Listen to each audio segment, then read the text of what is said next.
శ్రీ విష్ణు రూపాయ నమశివాయ. ఈమెయిల్‌ని ఒక సోదరి రాశారు. కానీ పేరు సరిగ్గా రాయలే. మురళీకృష్ణ అని ఉంది ఐడీ. కానీ ఒక సోదరు ఎవరో రాశారు. ఏమిటంటే ఆవిడకి 32 సంవత్సరాల వయస్సట. ఇద్దరు పిల్లలు ఉన్నారట. అయితే ప్రతి నెల ఈ రజస్వలవుతారు కదా! అప్పుడసలు ఘోరమైన నరకాన్ని చూస్తున్నారట.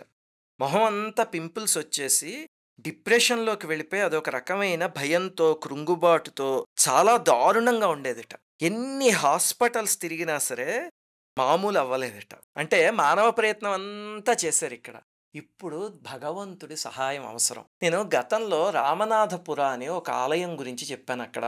ప్రసన్న సుబ్రహ్మణ్య స్వామి అని ఒక నాగేంద్రుడి ఆలయం ఉంది. అక్కడ పిల్లలు పుట్టని వాళ్ళు వెళ్తే కనుక అక్కడ ఒక చిన్న అరటిపండు ఇచ్చి వాళ్ళ చేత ఒక విచిత్రమైన ప్రక్రియ చేయిస్తారు.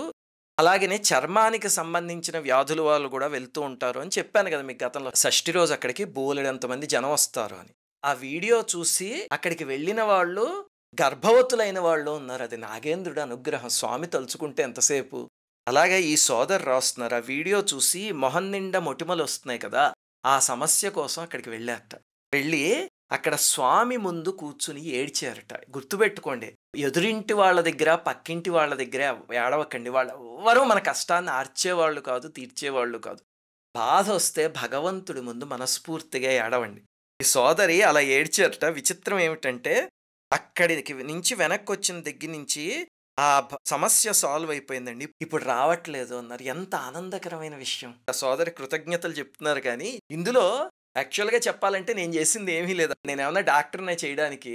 నేను చేసిందల్లా ఒక్కటేమిటంటే, "అమ్మా వెళ్లి నాగేంద్రుడి పాదాలు పట్టుకోండి" అని భగవంతుడు వాక్కిచ్చాడు. ఆ ఒక్క మాట చెప్పగలిగాను. ఆ తల్లి విశ్వాసంతో పట్టుకున్నారు. నాగేంద్ర స్వామి ఆవిడ కష్టాన్ని తీర్చారు. ఎంత సంతోషం వేస్తుందో ఇలాంటి మెసేజ్‌లు చూస్తే. మీ అందరికీ కూడా భగవంతుడి అనుగ్రహం వల్ల ఇటువంటి సమస్యలేమైనా ఉంటే తీరిపోయి అందరిని భగవంతుడు ఇంకా ఆధ్యాత్మికంగా ఉన్నతమైన స్థితికి తీసుకువెళ్ళాలి అని కోరుకుంటూ శ్రీమాత్రే నమః.